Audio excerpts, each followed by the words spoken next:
This episode of the Rainbow Brainskull podcast is brought to you by Zamboni brand Zambonis. If you go to Zamboni.com and enter in the code word Zamboni, you can get a Zamboni. My guest today is the amazing, talented, inventive, one-of-a-kind Jamie Loftus. Hit it! Welcome to the Rainbow Brainskull Hour. You're gonna have a good real time today. Every week there's a new guest, so that you'll learn something new. 'Cause that's all that we're here to do. You're better. Check.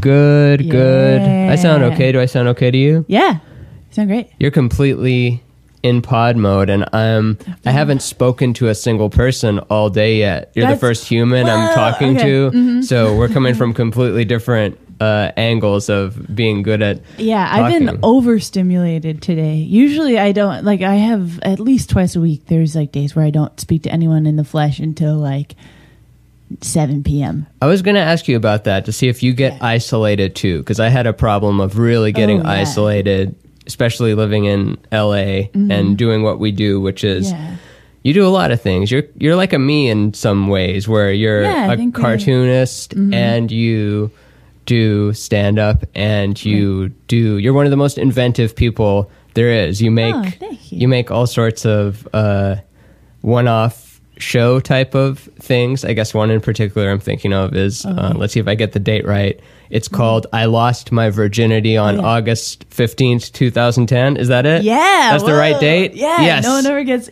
Okay, good. That's the one. Yeah, I was sure about the 2010, but wasn't sure about the August. And I haven't been to the live one yet, but I've seen photos of it, and it just looks like the funnest time in the whole world. Each photo, you're in a different outfit. There's more mess going on. You're wearing a mask of the guy, I think. Oh, yeah. Well, sometimes it's him. Sometimes it's Alfred Molina. Sometimes it depends on it's a little bit different every time. That show's mostly fun because I never get to...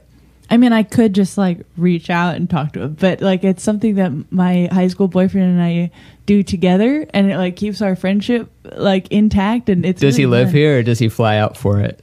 He's never physically been there. I Skype him in at the beginning. He lives in Pearl Harbor because he's a naval captain. That's so funny. Yeah, and so we've been friends since we were 8.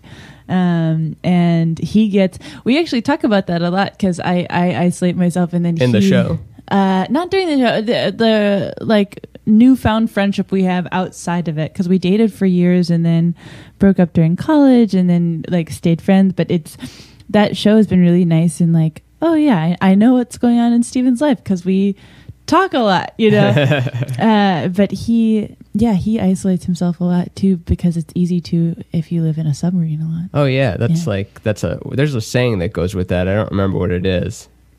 Something. No, actually, no, it's not. I'm thinking of curse like a sailor. It has nothing to do with loneliness. I know nothing about Navy, or I know Army is land, Air Force is air, Navy is sea, Marines shore. What are they? Tough. They're tough. Know. They have the coolest uniform, and they're the most. I was like, Marines. Those are the tough guys. Those are the ones they make the movies about. It's they have the most guns, and then they're the most. I don't know if they're the least effective or no, the most effective, least ethical. Maybe, I don't know. Yeah, maybe they send them in for the dirty, scrappy work, because that's why they're SEALs, and there's not Air Force SEAls, and there's not, or maybe there is Air Force SEAls. I don't know. Maybe it sounds like a thing that could exist. For a while, I knew more about the Navy than it would look like I knew, but that's still not a lot. Because of him? Mm-hmm. He was he always like that? Was he always crew cut kind of guy? Because you said you knew him since he was 8. This podcast is just about him now. It's about the guy from I Lost My Virginity on August 15th, 2010. I love talking about Stevie. He's a very interesting person. I met him in our hometown. He had just been adopted and was starting a new school, and he was adopted by a Navy family. And so when we were growing up, I was oh yeah, Steven's dad was in the Navy, and so they were definitely you should probably be in the Navy. And he was oh, okay. So he went to the Naval Academy, And the summer before he left, I knew a lot about the Navy, because when you go to the Naval Academy, you have to like memorize this book. Like you have to memorize a whole book called Reef Points. Reef Points? Yeah. It has to do with like latitude, longitude stuff of the ocean, or what? Some of it's useful. Some of it is like naval history. Some of it is like how to tie knots, and like it's old school Boy shit. Scout shit. Yeah, it's mostly. I said think shit. it's, Now I have to mark this as explicit on the on the podcast intro thing. They're like. Yeah, so Reef Point, but it's I think mostly like a hazing tool, because there's like this rule at the academy where anytime in your freshman year, like a teacher can stop you at any point and be like, Walsh, what's on page 5 of Reef Points? And then he'll have to be like, how to tie knots underwater. And then if they're wrong, you have to do like push-ups in the hall or something. Oh, damn. It's like a weird, yeah. So I helped him memorize that book, so I knew a lot of. I heard about sugar cookies. I don't know if that's just a Navy SEAL thing. Have you heard of that? It's where when you're going for Navy SEAL training, I'm trying to turn this off because it just dinged. Get out of here, dinging phone. This is a podcast. We're pros. There's a thing in Navy SEALs where if your bed isn't made perfectly, or your suit has like a little bit of a scratch on it, basically anything wrong, then you have to become a sugar cookie, which you go into the cold ocean and you roll around in it fully clothed, and then you roll around in the sand, and you have to just be that for the rest of the day, just covered in sand. Terrible. And everyone at some point becomes a sugar cookie. That's what they drill into. Even if you're like the most perfect person, like eventually they're like, I don't like the way you sniffled at me that one time. Looks like you're going to be a sugar cookie today. So it just happens to everyone at some point. And don't they all have to die too? They have to go underwater and then get rescued by one of their co-people and then get resuscitated. It's the way that institutions break you down. Holy shit. Yeah. Sugar cookie's a new one. I've never heard that one. Yeah, it's a good one. Wild. Speaking of institutions, I was just checking out the latest episode of the Bechdel. The Bechdel. Yeah, so for listeners who don't know what that podcast is, the Bechdel test is, I forget who came up with it. Her last name is Bechdel, right? Yeah, Alison Bechdel. And it's, correct me if I'm not getting this definition of it right, but does you look at films, you and Caitlin Durante, and see whether it passes the test of whether there are female characters in the movie that have basically an identity and have a conversation that is not about men. Like, so basically, are there women that are actually women and not side pieces to the men in the movie? Yeah. And the most recent episode, I think, was Aliens. Yeah. And on Aliens, you said, this is not my favorite genre. You don't like this genre of movie. What did you mean by that? Sci-fi? Aliens? What genre did you not like? I think it's like an era thing too, where it's like I do fuck with sci-fi, I like sci-fi, but for some reason like the 80s like blockbuster sci-fi does nothing for me. Too cheesy? It's cheesy. It's also very long. Like there's long stretches of Aliens or Alien. I forget what I mixed them up, but like there's long stretches where nothing happens. You're just like, what? But it's a blockbuster. Why is nothing happening? I think we were just dumb back then. Like, look at stand-up comedy in the 80s. We were just dumb, and we didn't have internet, and internet has made us stupid in a different way, but not in the way that you could just watch. Because early movies, it was just fun to watch a horse just go, and it's like, it's moving, this is great. And then now in 80s movies, it's like they're in a living room, it's great, I'm watching them, they're getting up from the chair and walking to the fridge and opening it and looking in there for 3 minutes and then closing it. And it's I guess I just don't have the patience for it, and it's like kind of on me, because I can like watch that movie and be like, I know this is a good movie, but it's so long and nothing is happening, and there's no expression in anyone's voice, and it's just like it's so long. I don't know, something about it. What's a movie you've had on the podcast that's failed the Bechdel test the hardest? The hardest? Yeah, there are some The Rock. that fail really hard. We just we recorded an Ocean's 11 episode a couple of weeks ago that It's not up yet, right? No, not yet. Okay, watch for that, listeners, after you've listened to every episode of this one. Yeah. You listen to the entire back catalog and then hop over to a different podcast for an Ocean's 11 episode. Yeah, that's what you got to do. Do it. Do it. Ocean's 11 does not does not pass even close. There's not even two women in the same scene, That's which funny. happens a lot. We did one of my favorite episodes we ever did that Caitlin hates, but I had so much fun. Was we did Geely. The Ben Affleck J-Lo, the Bennifer of 2003? Yes. Yeah, I'm good. I'm really good today. I'm good at dates. I should You're go. on it. I should go to a trivia thing and try to win $100. Date specific. I don't know. I have a good memory for dates too. I remember people's birthdays and with the year and like the year movie came. But it's like I don't know. It's a useful skill, sort of, but mostly not. There's a board game that's filled with just pop culture references of albums, books, and movies, and you have to place it in the exact year it is. And at first it's kind of easy, but then when you see it's like, oh shit, was Back to the Future 85 or was it 84? And you have to push it in the 85. Yeah. You have to put it there. I'm pretty good at it. There's a lot of things that I know the year they came out, but I've never seen them or heard them. I think that's the problem where I'm like, oh yeah, I know the year Back to the Future came out, but I've never seen it. Have you seen Gone with the Wind? Yes. What do you think of Gone with the Wind? Because I just saw it, I think, less than a year or two ago, and I was expecting it to be boring, and it's really good for 3 or 4 hours. It's beautiful. It's so I really love that movie. Yeah. I like grew up watching that movie. I don't know. We've never done that one on the Bechtel cast before. I don't know how it would actually fare, but it's like it's so just like beautiful, and it is like engaging the whole time. I love it. Me too. Yeah, I could watch it again. It's like 4 hours long. Yeah, and there's an intermission in the middle, which I think like it would so pass. great. I would have to look. I mean, of course, at first, not to spoil anything, but I think the lead character, Scarlett O'Hare? Mm-hmm. Yeah. She's obsessed with Ash. Oh, okay. I guess she is obsessed with Ashley the whole movie. She loves Ashley. But she also does want to just like work on providing her land, and it's about Tara. And Tara could be seen as not male because I don't know. Tara sounds female, and so maybe it's about that. Really, it wasn't about Ashley. It's about Tara. But that is maybe spoiling it if I say any more about that. I mean, I think we're allowed to do Gone with the Wind spoilers. Yeah, it's lifetimes. There's people that have had kids, and those kids have died of old age since it's come out. So that's on you if you haven't seen Gone with the Wind. It's really because I like Scarlett and Melanie.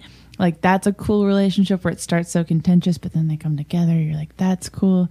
Don't love romanticizing the American South in that time. That's weird. Yeah. And then there's what was I gonna say? There's some weird the like marital rape scene. That's a very bizarre, like, ooh, that does not hold up, where like the implication is like, and she just needed a good forced fucking from Clark Gable, and now everything's forgot about great. that, but you're right. Yeah, that did happen. Such a weird scene. I remember my mom like pausing that when I was little, and she's just like, just so you know, like, mistakes were made. Do you watch Handmaid's Tale? I still haven't seen it. Still haven't seen it? Okay, I won't bring it up, but or I won't bring up the detail of it, but just pointing out basically really traumatic things happen to women in it, and women I know like remember those scenes vividly, and when it gets brought back up in the previously on part, it's like, oh geez, that and then I'll talk to like my male friends about it. It's like, wait, which was that character? I'm like, it's the one that thing happened to. It's like, oh, I don't remember that. Like, you don't remember that. It just doesn't trigger anything with them. Whereas when girls watch it, it's so much more. I think I've been putting off watching it for so long. Why? I don't know. I'm like, what if it? I don't know. I'm just like, it seems. Are you like easily disturbed? I don't see you as someone that would be turned off. Isn't the right word? Like, ooh, no, to get that away from me. It seems like you'd like look more in like, oh, fascinating, because you're a weirdo. You're a crazy pants, and that's why you're good at what you do, and you're a uniquely you. You're holding down the Jamie Loftus like thing. There's no one else doing that, and I think it's going to play out very well, and so. Like as time's going on. There with The Handmaid's Tale, I don't even know. Like I was trying to figure that out recently, where one of my friends was just like, "Why haven't you watched it? It seems like something you would definitely watch." I was like, "I don't know. Like it just seems like so much." Like in terms of like listening to people talk about watching it is so interesting because they're just like, yeah, man, it's like torture, but I love it, you know? Yeah. And it's like, I think I know I would love it. I don't know. I think because it takes place in kind of now, like not now 2018, but like let's say they don't give the date, but let's say it's 2020 or basically now, whereas Game of Thrones is in the past and kind of fictional and you're separated from it. Is Game of Thrones the past? I mean, it's a fictional universe, but their technology is way behind ours. And then Black Mirror is technology ahead of ours. So that one's scary, and it's like, oh, the future is going to be like that. And Game of Thrones is like, oh, shit, it used to really go down like that. And then this one, it's like, oh, no, what if that's in 2 years? I don't think it will. I'm an optimist, though. Yeah. But who knows? I would hope not. I don't know. I like those, like, spooky tech shit. Like, I've fucked really hard with Mr. Robot this year. Oh, I need to watch the second season, but I like the first season. The second season is like a weird mess, but I still love it. I just like have this fixation on hackers right now that I can't let go of the hackers. Just because they can control everything and they're silent and mysterious. What is it about hackers? I think it's like just like the aesthetic of hackers is great. The tiny glasses and the sweatshirts and the slouching. I was like, okay, cool. Love that. That's great. The mumbling, awesome. But then I don't know. It with those shows like with Black Mirror and Mr. Robot, where it's kind of they're like talking. It's based in reality, but it's also sort of like goofy nonsense, taking itself very seriously with this very particular look. And like the music is like super intense, and it is like so extremely negative in a lot of ways that it's almost silly. And I love, there's like this line in Mr. Robot that spoils nothing. It's just ridiculous, but it's like, I tried to hack the world when I should have been trying to hack myself. I knew he was going to say himself. And then there's like another line later. I was like, write them all down because like this is wild that someone is like, this is going to really hit hard. He's like, I spent all this time hacking the company when I should have been, and now I have to hack time itself. And you're like, no, you cannot hack time. Now I have to watch it. Rami Malek tries to hack time. Like he's Freddie Mercury now. Have you seen the preview for it? Yeah, man. Rami Malek is so handsome. He has such a sharp face. Yeah, it's very distinct and square and instantly recognizable. Yeah, I'm interested to see that movie. Yeah, I think he, like, even in the preview, he looked great, and I was excited about seeing Sacha Baron Cohen as it. Yeah. And then I heard him on Howard Stern basically saying that he left because he wanted to get more outrageous with it, and he's like all these crazy stories of Freddie Mercury with he's like, what do you call them, little people with cocaine on their heads, and and just walking around parties and just these orgies and everything everywhere. Yeah. And then Brian May, I think, in Queen said, well, our movie is very fascinating because something happens in the middle. And then he's like, what happens? Like, the lead character dies. And then Sacha Baron Cohen's like, oh, so it's like Memento or Pulp Fiction where the time sequence is out of order? He's like, no, it's just you get to see how the band goes on without him. And he's like, no one wants to see a movie where Freddie Mercury dies halfway. In the middle. Yeah, and leaves. I tried watching, or actually I had not tried watching. I watched that. Have you seen Vincent van Gogh? Yes. The Loving Vincent. Mm-hmm. Did you like it? I liked it okay. When it started, it disappointed me because the first thing on the screen is the following events take place immediately following the death of Vincent van Gogh. I'm like, what? He's dead at the beginning? Right, you're like, but I like him and he's on the cover. Why? Yeah. Yeah. It was kind of neat looking though. Yeah. So we've talked a lot of movies, pop culture things. I guess what I always try to touch on in this podcast, even though I just like to be just the most chill, just relaxed hang in the whole. So far, so chill. Really? That's all I want. I want it to just be the best chill. hang. I want it to be like someone's at work or jogging or something and feeling like they're with friends. Hey, friend, we're listening to you too. If you said something, me and Jamie would listen to what you were saying. It was and it was like smart and insightful and like pretty funny. Yeah, and you're smart and insightful and very funny. Yeah. And then we talk for the rest of it. But I like to touch on because I guess I do have like creative people on this thing, and see what drives them and what stops them a lot of the time, and what is currently a thing inside of them that they're struggling with getting out. Like an example I bring up, if they're a stand-up and they really wish they could make serious music, but they're like, no, I can't put that stuff out, or like their poetry or something. But you put out a ton of stuff and you're going in all different directions. Is there things that you're not doing that you want to be doing? I don't know. I think that definitely, yes, there's things that I like stop myself from doing, or I don't know. I'm always told to worry about like consistency, and they're like, well, what is the because they're like, well, what is the thing that you do, and like what is it, what do you, what? And I don't think they can put you in a box. I don't think you'll fit in a box.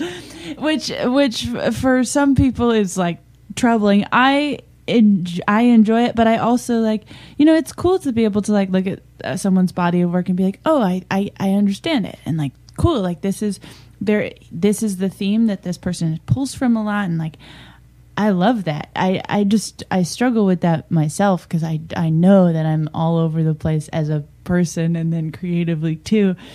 And so sometimes if I have like an idea that I'm like, oh man, that's like, that fits nowhere. Like that doesn't fit into anything. And so then sometimes I'll stop myself, or I'll be like, oh, well, I'll back burner that until I can figure out maybe how it fits with the other stuff a little better. And I don't know. I don't know if that is like, I don't think that it's smart to do, but it's something I get like caught up in my head. Who's pressuring you to be like, where does this fit in? Is it representation? Is it friends? Sometimes it's representation. A lot of times it's like, like you'll just hear like a passing comment about yourself that is not mean. It's like an observation, but it's like if I hear, what's the comment? Yeah, just like, well, I don't know, or like, well, she's all over the place. I have no idea. And it's usually, even if it's a friend, it's like, oh, that was like a loving comment that I'm going to fixate on for months,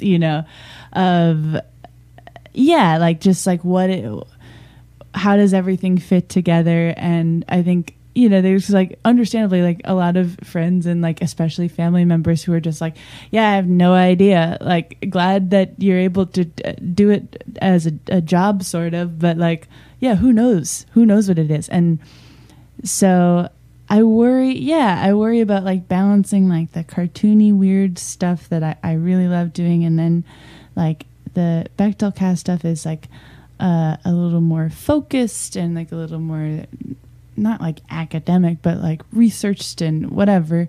And then people are like, well, how do you do that? And then also that, and how do I, and then with like representation, they're like, well, what do I tell people? I was like, I don't know.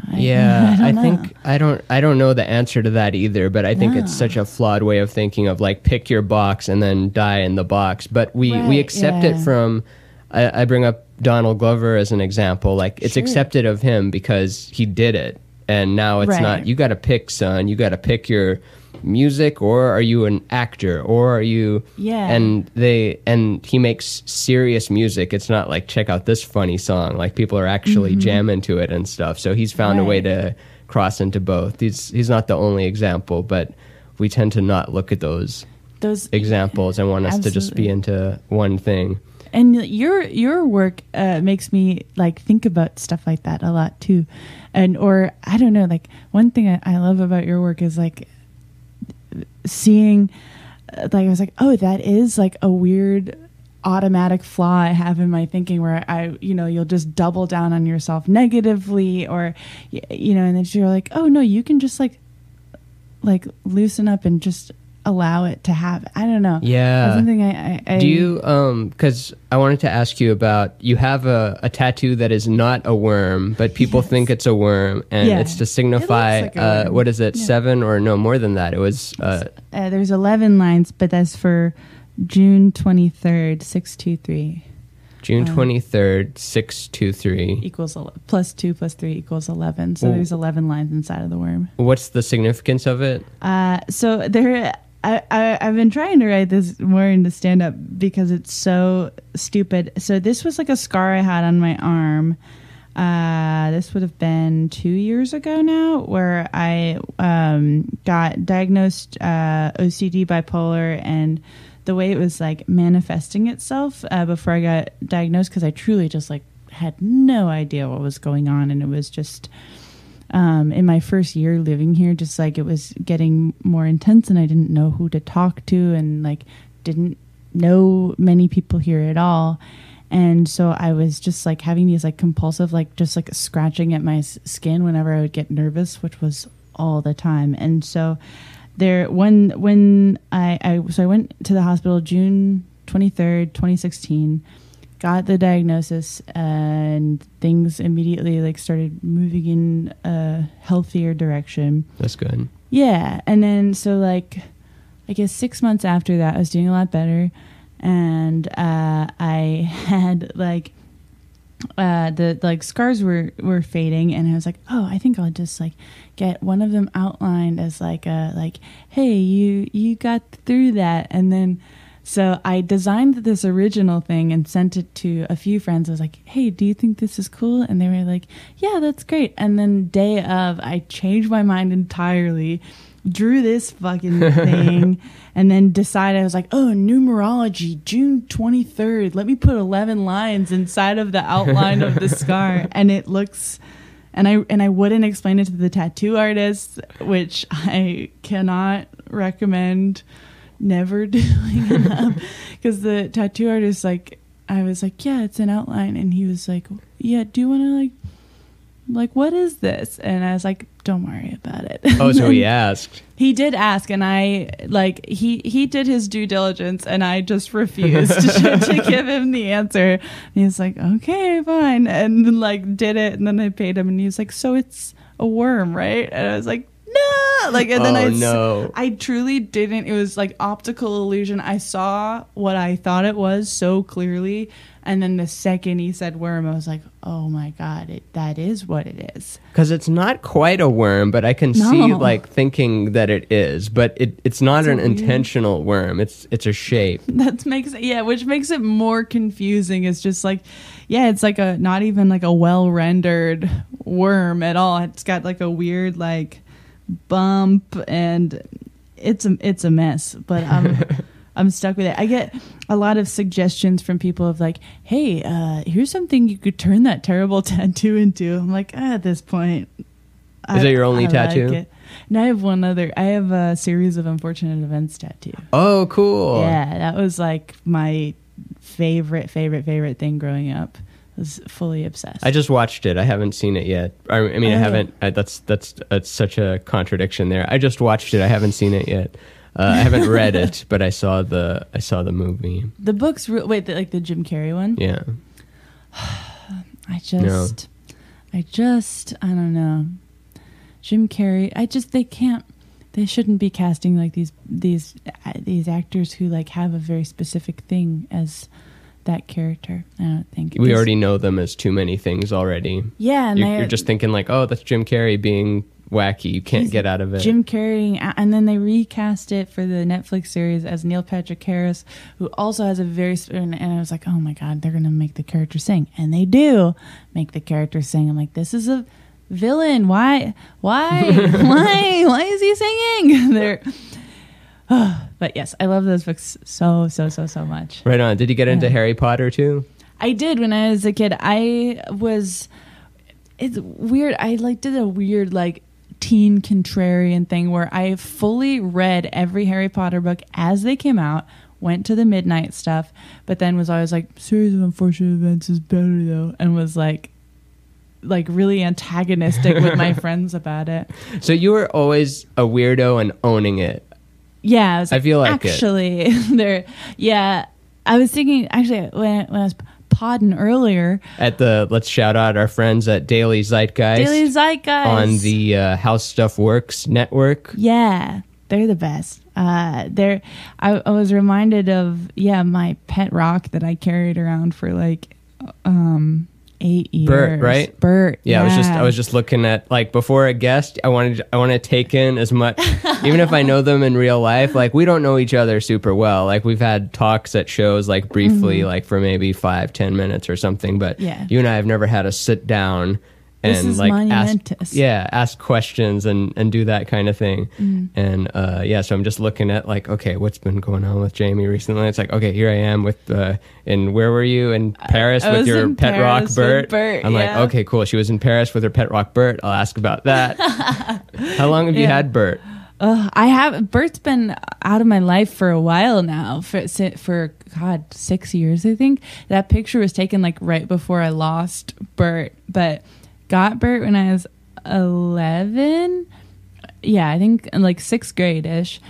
Got it at, like, a yard sale, and then had this big thing with my family where I was like, Bert is genderless, and they were like, okay, fine, and would carry Bert to school, carry Bert to, and then at some point it became like, I'm kind of doing it as a joke, but also I wouldn't go places without Bert, so was it a joke? Not really, but I tried to play it off like it was, and so then I brought Bert to my semester abroad when I was 19, and got through the semester, and then, like, the second I got back from the semester, I just, like, disappeared. No idea. He was just gone? Just gone. Is there trickery afoot? Did someone take him, or you think I don't know. Your time with him was over and you just put him somewhere?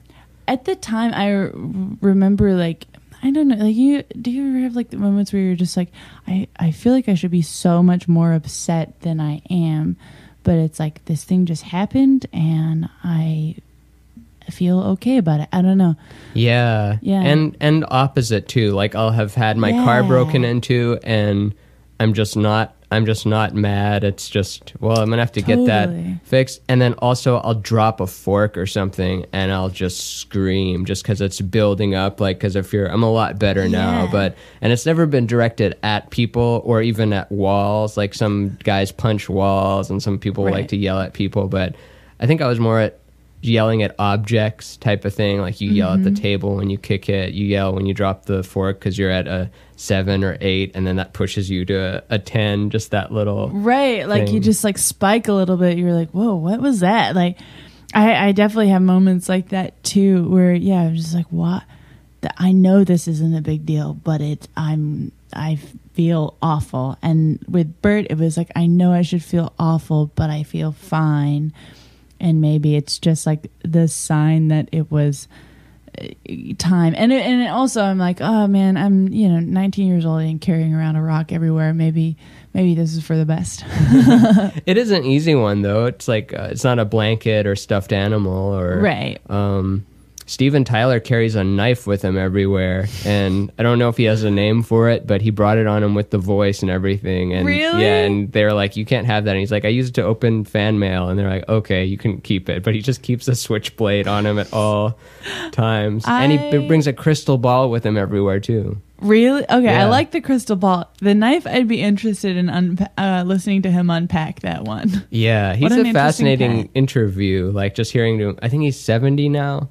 But just hearing him talk, it's like he doesn't quite have the right rules of conversational discourse, but why should he? He's Steven Tyler. Why would anyone that's lived that for so long? And he did drugs with the best of them in the 60s. Like, he was really doing it back then. It's like one of those guys. It's always so fascinating to me, like, watching an interview with someone who hasn't had to behave like most people would have to behave for so long, that it's like they just are existing in another space where it's just like, Steven Tyler hasn't had to obey social anything for like half a century. Like, it's so interesting to watch, like, for better or worse too, because sometimes you're like, oh man, I wish I could just say something like that, or just present this wild ass idea. It's like, well, of course everyone feels this way, and of course I carry around a crystal ball, and like that makes sense. And yeah, that seems great. I think it's good for us on the far outskirts because we can use them as just these archetypes to give ourselves confidence. Like when, Aretha Franklin probably isn't, or I don't know how she actually is, but when she dropped she dropped her scarf on the floor and walking to the piano, and just everyone was like all about that. But it's like no one has those chops to back up that behavior, but we like seeing it and using it as a gif of like, no, this is how I'm replying to the world now. So it's not good to be the person that has to go actually pick it up, but to be someone that watches the gif and get inspired by it. Is the looping image of like seeing someone get away with it, or like do something with like full. I think that's a part of it too, just like watching someone do something with full confidence, just because it wouldn't occur to them to not be confident about something. You're just like, whoa, that's so like, definitely like for me, committing to doing something confidently is so hard. Like, it's like I'm down to do a weird thing, but I will be like riddled with follow-up questions in the back of my head the whole time. But you do it though. You ate Infinite Jest. I did that. And, I mean, aside from all the weird things you do, I feel like it kind of overshadows sometime that your stand-up, just your normal stand-up, is really good. Like, you're not relying on like, and here's a weird thing I made. You like you do those as well, but you can hold your own as just like doing a regular set. And I think that's really cool that you've got that going for you, when some people that's all they've got. But you have that plus the other thing. And there's people that do do cartoons and stuff and then try to do stand up and then they're not actual and you're like, oh no, good comics. How long have you done stand up for? Going on 5 years. 5? Yeah. Very nice. Yeah. Very nice. Yeah. I don't know. That's important. That's important to me in like ways I didn't even really realize for a while. Of like, I don't know. Like, I dated someone for a while who, for all of what I would say perhaps were his shortcomings, did make this really excellent point to me a couple of years ago, where I'm trying to think if I can like represent it correctly. Where he was just misrepresent him. Yeah. Just throw him under the bus. Because he was like absolutely an asshole, but made this good point one time about like, well, yeah, you've got to make sure that if you're going to do anything that is like commentary on stand up, you have to make sure that you can really do it well, or your opinion doesn't matter. Oh, I feel that. It's like you gotta, before you are an anti-comic, you have to be an actual comic so you can understand what you're being anti. Yeah, because otherwise you just can't like back it up. And I think that there's like there are some examples of that you'll see sometimes, of like seeing someone be, comment on dumb stuff, that like dumb rules of stand up and like ways of delivery and like common themes, but then it's like, okay, you do it. Yeah. And then they're like, nope, I just make fun of it. And like, it's good if Andy Kindler does it, but not if just someone who's been doing it for 6 months does it. Right. Yeah. Like Andy Kindler, like beyond, has already like mastered how to do stand up, and so he can do that. But then sometimes if someone's like, yeah, my thing is like stand up is super dumb, I was like, but you never done it before, how would you know? I don't know. Yeah, so that's always, I always have that like in the back of my head of I want to just make sure that I stay on top of it and don't fall off and feel like I'm commenting on something that I can't even do. But it's a main focus with you, right? Or I mean, there's so many main focuses, but is it one that you're projecting like, oh, I hope that I get this TV spot within 2 years. I hope I release this special within 2 years. Or is it more just, I want to keep doing it and grow the muscle? I want to keep doing it as interestingly as I can for as long as I can. Right now I'm like trying to put it all together, like the 5 years that I've been doing it. I'm like, okay, how can I put everything together? I've been trying to like experiment more with, and I guess this goes back to the original problem of like, how does everything fit together? Does it? Is it okay if it doesn't?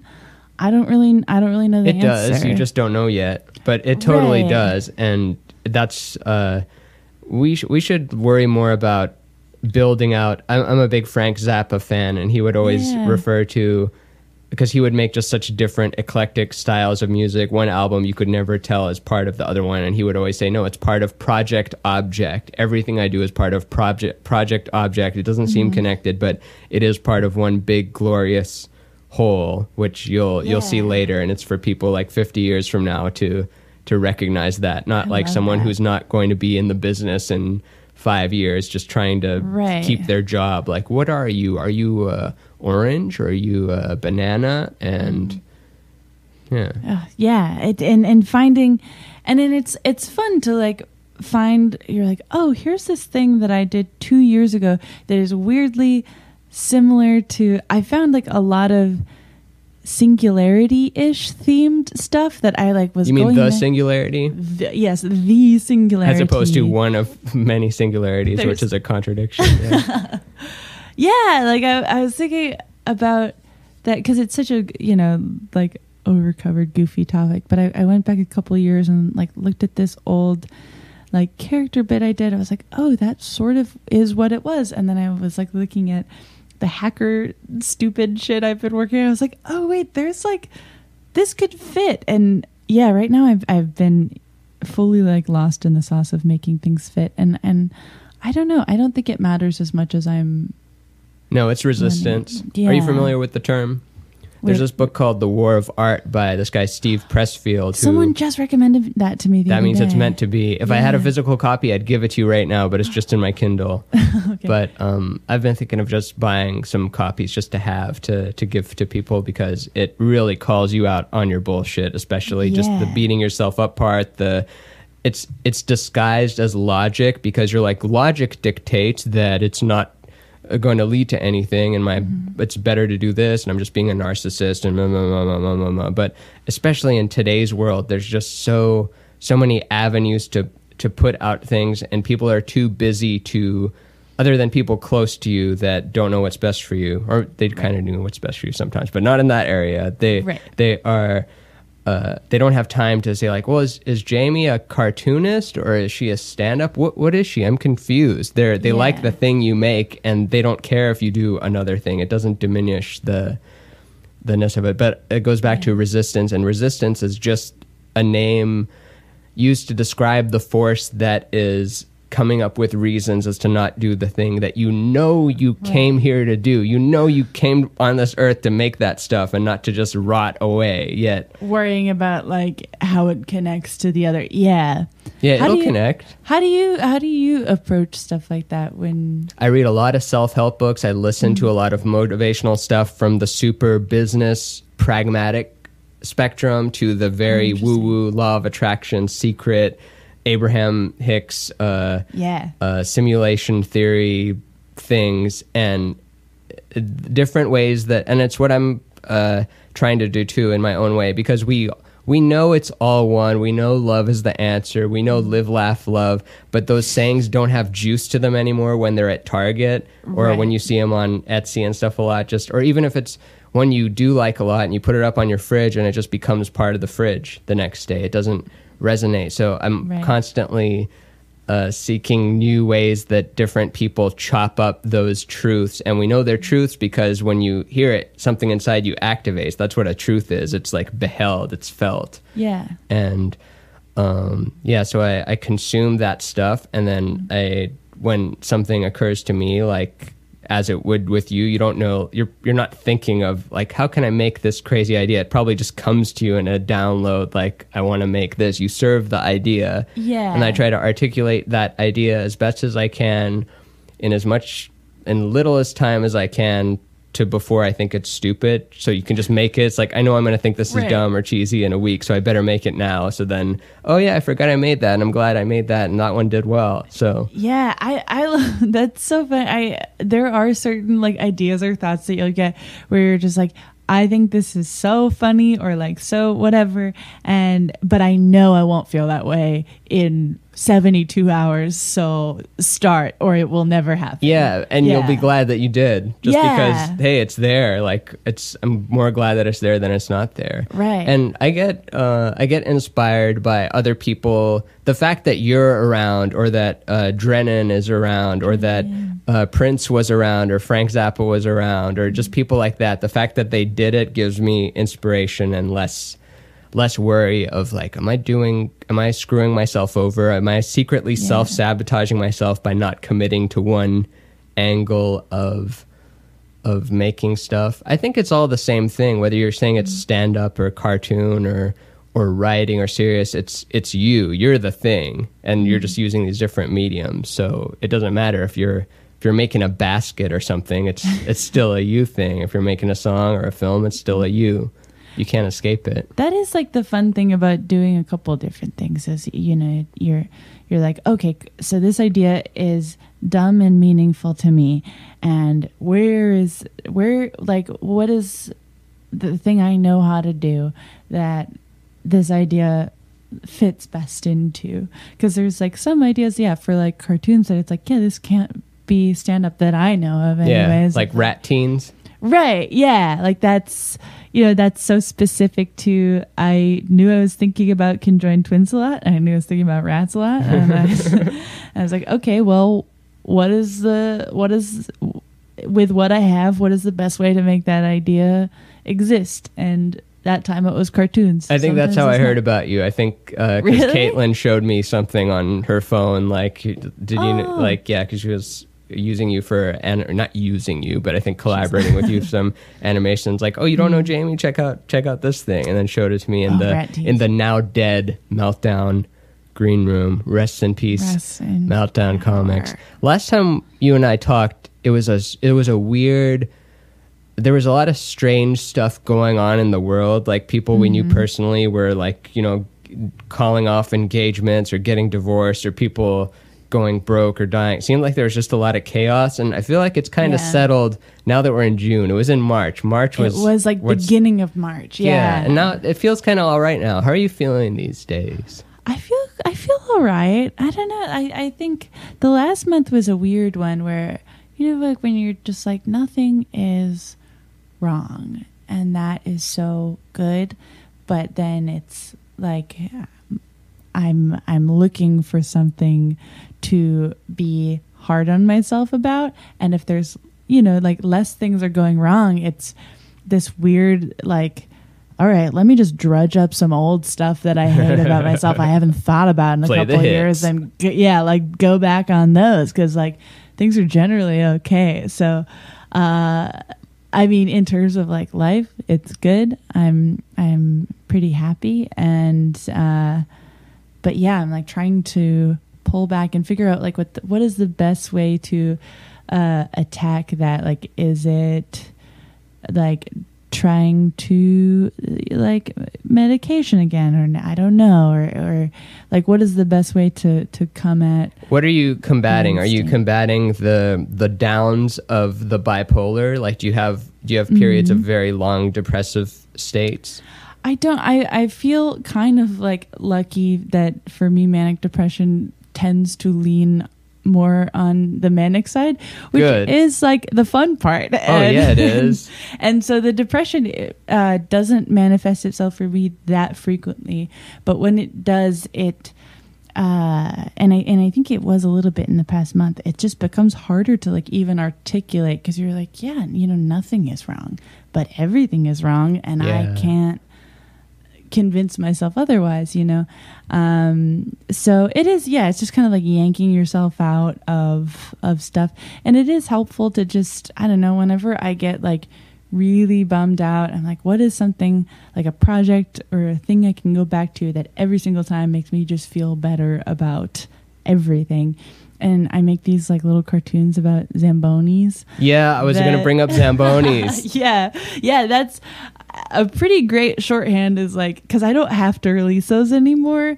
But whenever I'm like, I was like, I feel like shit, and like everything sucks. And then I'm like, man, if I just took a day and like made a Zamboni cartoon, I'd feel so much better. And it always works. Even the name. How could someone not like the name? It's so fun. And I you love bring it. them up in random, I think you did a story at Underbelly about Zambonis. Sometimes on your Instagram stories, you'll have like Zamboni, yes, and other option is like, hell yeah. And just the only options are yes. You can only say yes to Zamboni. And Zamboni's like remind me of home a little bit too. And it's just everything about Zamboni aesthetics. Where do you find release exciting. them? The ones you release? The Zamboni cartoons? Yeah. They just go up on like my YouTube channel usually. And then I'll put the full thing on Twitter too, because they're pretty short. They're usually like under 2 minutes. There was like, I think it was like 3 months last year where it was like this like fledgling comedy company that is since no longer exists. CISO? Not even CISO. Like is this place called Cafe that they've like whatever. It was nice working there, but they don't do cartoons anymore. We don't do that no more. It was one of those things where they were like, we do comedy stuff. And I was like, okay, great. And then they were like, we do political comedy stuff. Can you make the cartoons more political? And I was like, I can try.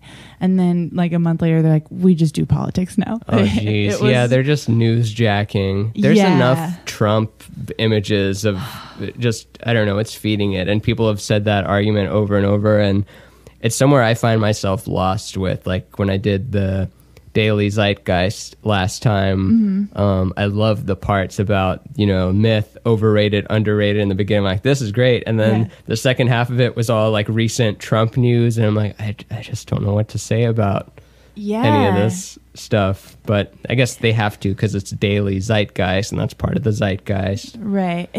I guess I'm curious what you think about this, because I'm back and forth all the time where sometimes I'm like, no, it's important that we all know what's going on, and like, like we all have to be active and understand what's happening. But then there's other times where it's like, no, like there's sometimes periods of like maybe a week or two where I will just not participate in, engaging in the news at all, because it just like it's too much or too, I mean, there's like so much written about it now of like news fatigue and media fatigue and all this stuff. And I don't know. I'm like, I don't know what the correct balance is for something like that. Yeah, and it's not like something our recent ancestors even had to deal with. Like the 24-hour news cycle is relatively new, and now it's 24-hour news cycle is old news. Now it's like different angles of the news, spinning it their own way from unlimited different angles. And that's just the official news. And then there's the fake news aspect of it. And there's fake news on however side. And then there's the completely off the wall things of like they're aliens and reptilian type of thing. So we're clearly we just got out of the information age, and we're in a connecting flight to the misinformation age, which precedes the imagination age, which is both of them, which is super dope. But you can also create a hell for yourself, which I think is why we incarnated in these bodies, because if you had the power to instantly manifest anything instantly, then you could easily like spiral out of control if you don't know how to ride that wave. So we're like kind of learning to manifest slowly. It's kind of cool that like everything in this room was at one point a thought. It was a vibration and a thought before it existed. It wasn't just make computer or chair or phone, and phone has so many different parts going into it to make it what it is. But it existed as an idea, and then through time, like through focus, then you can bring it into existence. And we do that with visual art or with music. You go catch something from that ethereal dimension and then bring it back. Sometimes it's too big to fit on your boat and your boat capsizes. Sometimes it's too small and you bring it back and no one gives a shit. But getting those big perfect fish of like, look what I brought back from the infinite realm. And you can actually carry it and like, show. It's tricky. I don't know. I don't know how much where like what the responsibility ratio is. You're doing great just by being you. And I mean, like, you could say that the Bechdel cast is the contribution in making things better, and just like having a discussion about like film, right? Because film is, it's all news. Like, we think that news is just when people get shot or when they're signing a paper that takes everyone's rights away, but everything is that's just bad news. Yeah, there's all kinds of news, and we're making advances in medical and in everything, and the actual news sells bad news because bad news gets more of our attention, and you can sell ads during it. There's always ads when we read anything. Like, there's a picture of a a mushroom cloud from Korea, and then there's an Amazon pantry ad right under it, because Right it taps next to into your gut. I brought this up on an earlier podcast, maybe 6 earlier podcasts, but the 4 horsemen of the apocalypse. Okay, yeah. Google, Facebook, Amazon, Apple. Okay. And each one taps into a very specific organ that they know they're tapping into. Google taps into your brain, which is, knowledge. Like, what is, what's Mount Rushmore? Who's on Mount Rushmore? Who were they? When were they born? What did they do? Like, it knows all the answers to all our mind questions. Facebook, also Instagram, because Facebook owns Instagram. That Right. taps into the heart. It's literally, we're sending people hearts. There. And it's our connection of people. Like, we don't like the building. We just go because our friends are there. Like, we don't like that club. We just go to it. Instagram actually is kind of better. It's more positive. There's less yelling. It generally is. Yeah, it's weird. Instagram, I just got into Instagram in like the past year or so, and it seems generally more positive. And then the negatives I feel from it are unlike negatives I've felt from any internet thing. Twitter's before. the worst, right? Twitter is the worst, but also my favorite one. I don't know. Both. Yeah, I've had such like lovely experience, like connecting experiences on Twitter that are different than any. For me, I think Facebook has been my most negative experience overall. But Twitter, there's occasionally been like people who have found me or I've found them, and like I think I've made like more positive friendships on Twitter than like any other. That's cool. Yeah. Yeah, I'm just spinning it negative because I guess I don't do much on. I use it as just content push platform. I don't really engage much. I do that a little more now, but there was like a golden age where I like made a few really good friends on Twitter, and then when I moved out here, and then like I met them, and you're like, hey, this wasn't so bad. Yeah. But it's also where like the worst of the worst peddle their garbage as well. Yeah, it's got the highest variance, I guess, the peaks. Yes. So Horseman. Amazon taps into the gut. Like you want your food, order supplies, things. There's no penalty for having too much stuff, but there is a penalty in nature for not having enough. So we're like, we need the stuff. And then Consumption. finally, Apple. This might be a little stretch, but I think there's truth to it that Apple is the gonads, because it's not better than PC, but it's status symbol, like the shiny Apple Watch and the shiny laptop. It's status symbol. So it's tapping into reproduction, Whoa. fitness, having better thing than I'm you on need. board with that. That makes sense. And apocalypse doesn't mean we're dead and there's fire and everything. It just means the biggest change ever. And I think that's moving into the imagination, which is pretty cool. Like, living in reality sucks. Like, It does. I'm glad my body works right now, but I'm taking it for granted every day. I get mad at just little stuff and sad at little stuff, but most of the stuff in here, I don't know how it works. And if a part of it that I don't know the name of stopped working, I could just be in debt forever and be at the mercy of someone having to fix it. And what do you think happens after you die? Have I asked you that? That's what I like to ask on here too. I don't know. I think certainly something. I don't know. I'm sort of the mind that we hang out to an extent, where I've always been very of the mind of like my whole family's always just been like, yeah, talk to people after they die. They're and, like, hanging out everywhere. Yeah, that's like what George Harrison's son said after George Harrison, his father, died. That he saw him in a dream, and he asked him, "Where have you been?" And then he says, "Here this whole time." Yeah, and he's like, "I can't do much with that," but he like kind of holds on to it. It's like he's everywhere. Like, he used to just be inside of this thing, and now that thing isn't there anymore. So now he's everywhere, and it's not like he can make the tree make vocal sounds, because you need vocal cords and you need the air pushing the thing to make the air waves move. So maybe they can't communicate by those terms, but yeah, they're just everywhere. Yeah, I find it nice, the concept of hanging out, and also like, oh man, I don't want to hang out after I die. Like, really, I just want to hang out, and it's like if I die before my brother, I'm just gonna hang out with my brother. That's. I mean, why are you don't know. confined to his quarters? That's true. I mean, why are you confined to this planet even? You could go to Saturn. Exactly. Yeah. Ice skate on those rings. Each ring is like the size of a football field or some shit. You can just jump to each ring and you can get tired of that. And oh man, there's so much you can do. Wait, what do you think?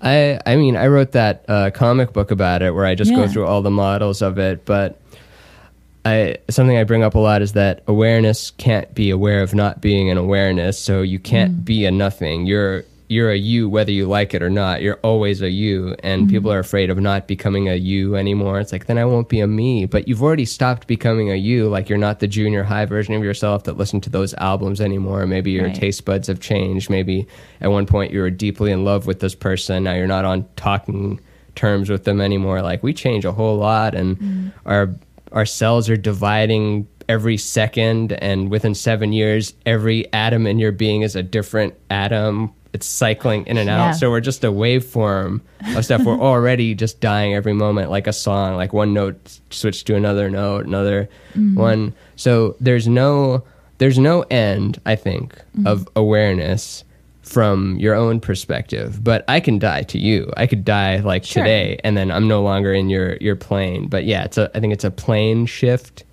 sort of dynamic. And even if you go to oblivion and you're just completely nothing, the fact that you were here at all, maybe some future entity like trillions of years from now, it's like, let's bring back everyone that was around and like talk to them and hang out with them. And then you just instantly wake up like, where am I? Oh, we have the tech to bring it back. You're going to have to run in a second. And there's one, this is interesting that we're having it kind of at the end. Every episode, me and the guest have 10 seconds of silence. Ooh, okay. Because I just like it. And that sounds nice.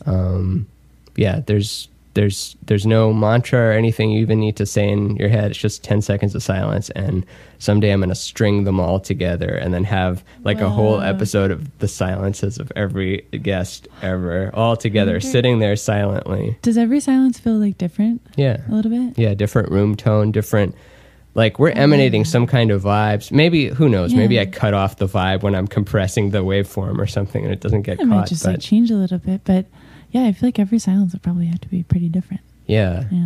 All right, ready? Yes. And go.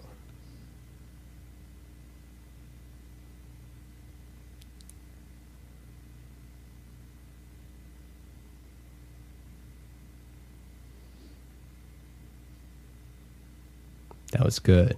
That was a good one. You feel good? Yeah. Good. Well, we've gone over an hour, and I know you have to run, so I don't want to keep you that long. But, man, there's so many other things I want to ask you, but maybe I'll have you on again sometime, if you'd like to. Oh, of course I would, yeah. And is there anything you would like the people listening to this to do as an action, like go check out your website or go on Instagram or on Twitter or something? I want people to go. Or you can make them do something. Who knows? Maybe they'll do it. They're pretty nice listeners. I bet they would be. I'm trying to think of something I would just like people to do in general.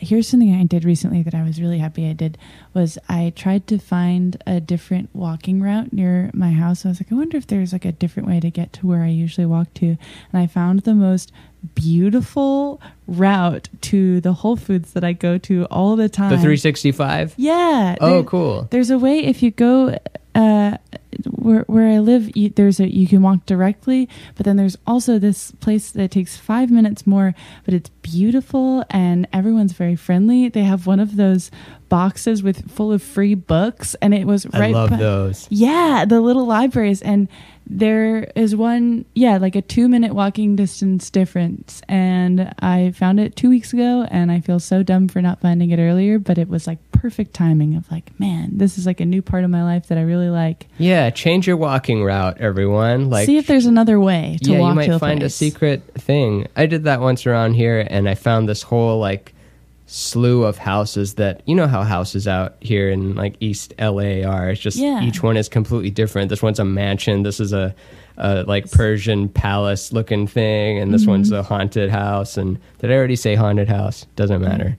We're at the end of the episode, but yeah, change it up a little bit. Feel good. Don't beat yourself up.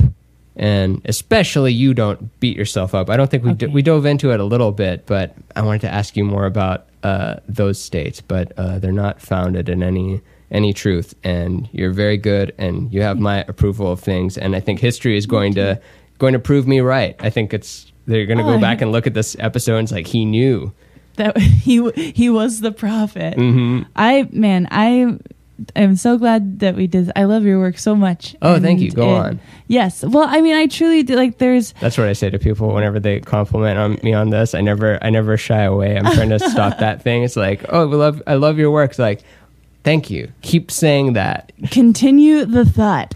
No, but I think about it a lot because of, especially the way I consume your work is mostly on like social media and like Instagram and stuff like that. And there's always like, I'll see it and it will resonate with me. And then there's not a lot of like comedians or artists or anyone who makes stuff that I will, there's like something that will happen later in the day. There's like, oh, and it'll kick back. And that happens almost every single day.